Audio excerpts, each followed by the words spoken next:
Welcome. Today we're going to be in this video covering the solutions to my one-sided limits and continuity video. Alright, so these first two questions are going to be from the textbook. Again, linked in the description. I promote this textbook because I think it's great, mostly because it's just free and they cover Calc 1, 2, and 3. So it's a pretty good resource to have. Alright, so we're given this piecewise linear function. Let's get to it. Well, we know that if x is less than or equal to 0, it follows that cubic. And if it's greater than 0, it follows 1. Why did I automatically just put a 1 there? Because the graph is just going to be a straight line until 0 because of x equals 1. Alright? So, now let's look at the cubic.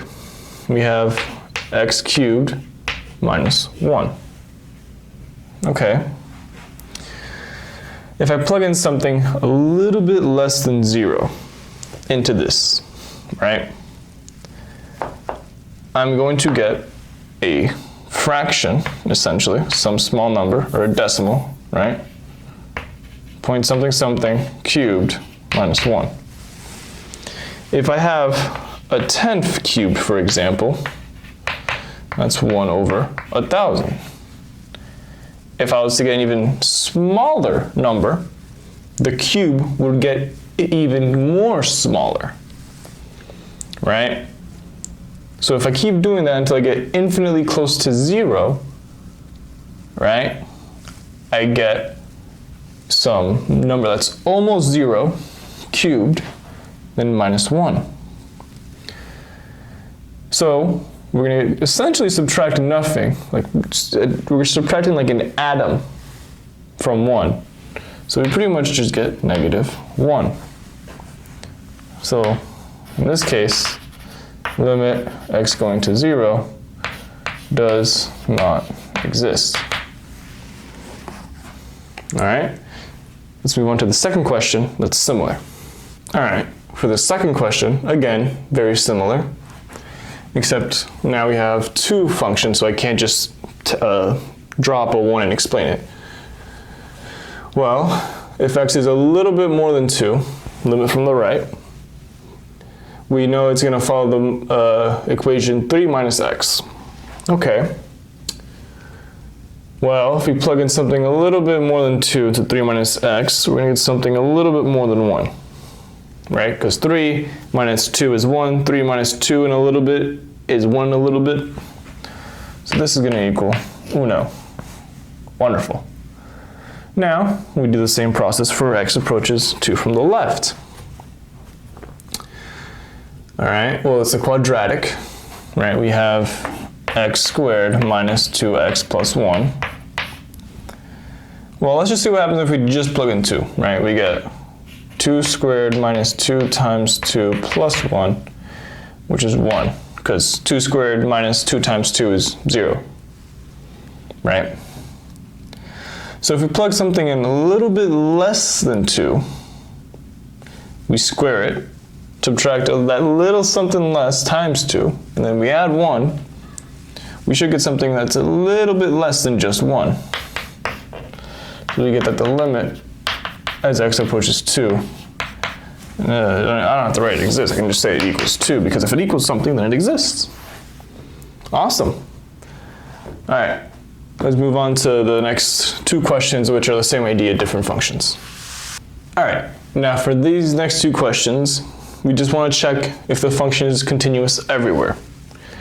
We did this before in a similar manner, except we were told where it might be discontinuous. Now we have to figure that out for ourselves. So in this case, we have a fraction. If the bottom equals 0, it's discontinuous because we can't divide by 0. So we're looking for cosine of x equals 0.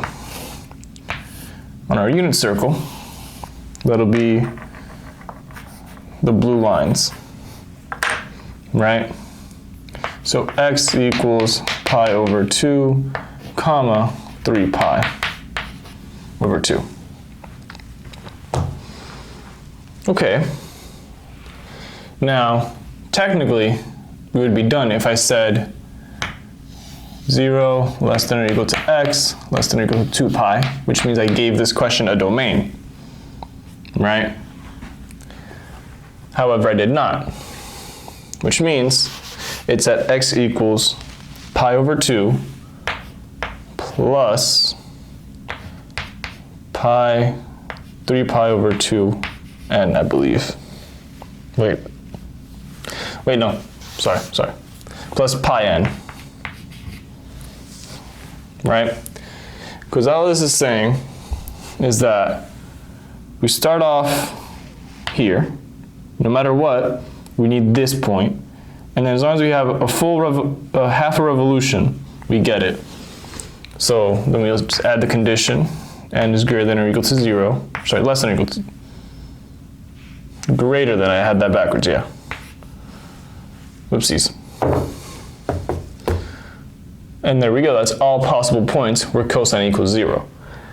However, let's move on with this domain, right? Well, that's a bunch of points where it's discontinuous, right? If not for the domain. So we get x equals pi over 2 and 3 pi over 2 as our interests. Well, we can also simplify this because there's a trig identity where sine 2x is 2 sine x cosine x, right? So then we have 2 sine x cosine x, whole thing over cosine x, that's just going to be 2 sine x. Okay. Interesting. Because this tells us that at x equals pi over 2 and 3 pi over 2, we get the sine values at those, which is 2 and negative 2 respectively. But we don't actually exist at those points. Interesting, right? Because if you take the limit, you get values, right? If you take limit x goes to pi over 2 sine x, you get 2. Take the same limit except to x going to 3 pi over 2 of 2 sine x, you get negative 2.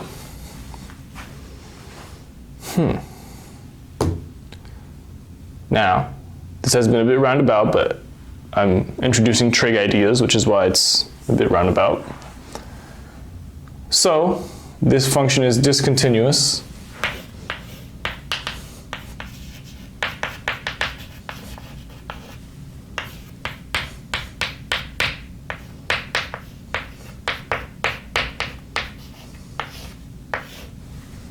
At x equals pi over 2 plus pi n, in general, that's where cosine will equal 0. But in our domain, it's at x equals pi over 2 and 3 pi over 2. Okay.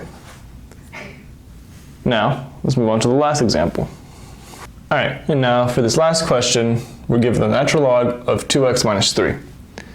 And we want to find out where it's discontinuous, right? Well, if you look at the graph of the natural log function, it looks something like that. So we know more or less what we're dealing with, right? Natural logs cannot be negative or equal to 0. So we want 2x minus 3 to equal 0 for this to be 0. We get 2x equals 3, x equals 3 halves, right? So let's call this f of x. F of x is continuous over the interval 3 halves less than x less than or equal to infinity, although really it's just less than. This just tells us that from 3 halves to infinity, our function's good to go. It's continuous, it's nice. Not at 3 halves, but 3 halves onward. Okay? As always, thank you for watching. I hope you found this useful. consider leaving a like if it was helpful, a comment on how I can improve if it wasn't. If it was really helpful, maybe subscribe. But yeah, see you in the next one.